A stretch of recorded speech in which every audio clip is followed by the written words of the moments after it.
यह अब तक के सबसे कुख्यात जहाजों में से एक है, लेकिन हम वास्तव में आरएमएस टाइटैनिक के बारे में क्या जानते हैं? आरएमएस टाइटैनिक तथ्य टाइटैनिक को कभी भी डूबने योग्य नहीं बताया गया। टाइटैनिक के निर्माणकर्ताओं ने दावा किया था कि यह जहाज व्यावहारिक रूप से डूबने वाला नहीं है। यह एक साहसिक दावा था, लेकिन फिल्मों में कहानी में जोड़े गए डूबने वाला नहीं दावों से थोड़ा कम साहसिक था। लॉन्च के समय यह पानी पर चलने वाली अब तक की सबसे बड़ी वस्तु थी, लेकिन इसे सबसे तेज होने के लिए डिजाइन नहीं किया गया था। कुनार्ड के लुसिटानिया और मॉरिटेनिया हमेशा से ही इससे तेज होने वाले थे। कप्तान द्वारा गति रिकॉर्ड बनाने की कोशिश की कहानियां निराधार हैं। टाइटैनिक जहाज पर एक स्विमिंग पूल था। टाइटैनिक पर आवास शानदार और विशाल था। प्रथम श्रेणी में स्क्वॉश कोर्ट, तुर्की स्नान, व्यायामशाला, नाई की दुकान और जहाज पर पहला स्विमिंग पूल जैसे कई नए आकर्षण थे। यहाँ तक कि सस्ते तृतीय श्रेणी के कैबिन भी अन्य लाइनरों की तुलना में बेहतर मानक के थे। फिर भी उस समय परिचालन में अधिक शानदार और शानदार लाइनर थे। टाइटैनिक को व्यावसायिक रूप से लाभदायक लेकिन प्रतिस्पर्धी मार्ग पर बड़ी क्षमता वाले कार्यवाहक जहाज के रूप में डिजाइन किया गया था।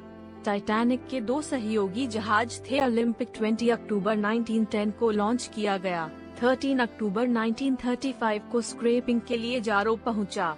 ब्रिटानिक को 26 फरवरी 1914 को लॉन्च किया गया। 21 नवंबर 1916 को बारूदी सुरंग द्वारा डुबो दिया गया। टाइटैनिक डाक ले जा रहा था। टाइटैनिक को अक्सर आरएमएस टाइटैनिक इसलिए कहा जाता है क्योंकि आरएमएस का मतलब रॉयल मेल शिप है। नाव पर सवार लोगों के एक तिहाई के लिए ही पर्याप्त जीवन रक्षक नौकाएं थीं। जहाज पर 20 जीवन रक्षक नौकाएं थीं, जिनकी क्षमता 1178 लोगों की थी।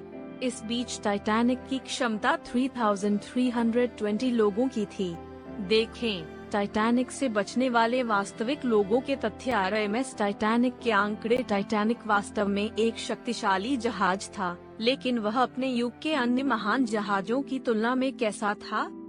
पंजीकृत आयाम: लंबाई 852.5 फीट, कुल लंबाई 882.75 फीट, चौड़ाई 92.5 फीट, गहराई 59.6 फीट, टन भार सकल 46,329, शुद्ध 21,831, डेक की संख्या 7, engine 2 triple expansion 8 cylinder engine और 1 कम दबाव टरबाइन। पंजीकृत अश्वशक्ति 6,906, कुल अश्वशक्ति 46,000, सेवा गति 21 नॉट्स, अनुमानित अधिकतम गति 23-24 नॉट्स, यात्री क्षमता प्रथम श्रेणी 735, द्वितीय श्रेणी 674, तृतीय श्रेणी 1026, चालक दल 885, हानि 1503, लोग 815, यात्री और 688, चालक दल। आरएमएस टाइटैनिक समय रेखा 31 मार्च 1909, सिंहासन पर बैठाया गया 31 मई 1911,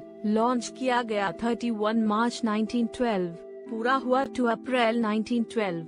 समुद्री परीक्षण: बेलफास्ट ला फॉर आयरिश सागर 12.15, 10 अप्रैल 1912, साउथहैम्पटन से रवाना होकर चेरबर्ग, फ्रांस और क्वींसटाउन, आयरलैंड होते हुए न्यूयॉर्क के लिए अपनी पहली यात्रा पर रवाना हुआ। 18.35, 10 अप्रैल 1912, चेरबर्ग पहुँचे। 20.10, 10 अप्रैल 1912, चेरबर्ग से रवाना। 11.30, 11 अप्रैल 1912, क्वींसटाउन पहुँचे। 13.30, 11 अप्रैल 1912, क्वींसटाउन से रवाना। 09.00, 14 अप्रैल 1912, कैरोनिया से पहली बर्फ चेतावनी प्राप्त हुई। 23.40, 14 अप्रैल 1912, हिमखंड से टक्कर 00.45, 15 अप्रैल 1912, सहायता के लिए वायरलेस कॉल। पहला प्रसारण कोड CQD का उपयोग करते हुए प्रसारण को नए कोड SOS में बदल दिया गया। यात्री लाइनर द्वारा इस कोड का पहला उपयोग।